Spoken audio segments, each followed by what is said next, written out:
ریاض الجنہ، جنت کا باغیچہ۔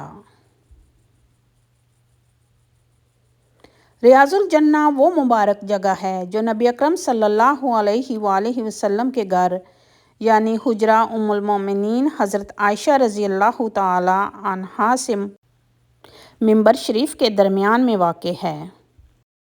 اس کا نام ریاض الجنہ اس لیے پڑا کہ حدیث شریف میں رسول اللہ صلی اللہ علیہ وآلہ وسلم نے ارشاد فرمایا، میرے منبر اور میرے گھر کے درمیان والی جگہ جنت کے باغوں میں سے ایک باغ ہے۔ اس سلسلے میں اہل علم کے کئی اقوال ملتے ہیں۔ نمبر 1، اس جگہ پر بیٹھنے کی سعادت و اطمینان جنت کی کیاریوں کے مشابہ ہے۔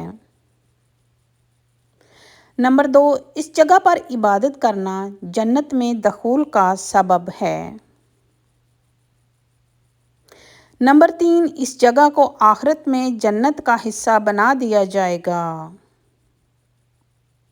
اگر مسجد نبوی صلی اللہ علیہ وآلہ وسلم جانے کی سعادت نصیب ہو تو ریاض الجنہ میں عبادت و ذکر و اذکار اور اپنے گناہوں سے توبہ استغفار کرنا چاہیے۔ اس جگہ پر نبی کریم صلی اللہ علیہ وآلہ وسلم سے بھی خاص طور پر عبادت کرنا ثابت ہے۔ اللہ تعالیٰ ہمیں مسجد نبوی صلی اللہ علیہ وآلہ وسلم جانے کی سعادت اور اس مقدس جگہ پر عبادت کرنے کی توفیق عطا فرمائے۔ آمین ثم آمین۔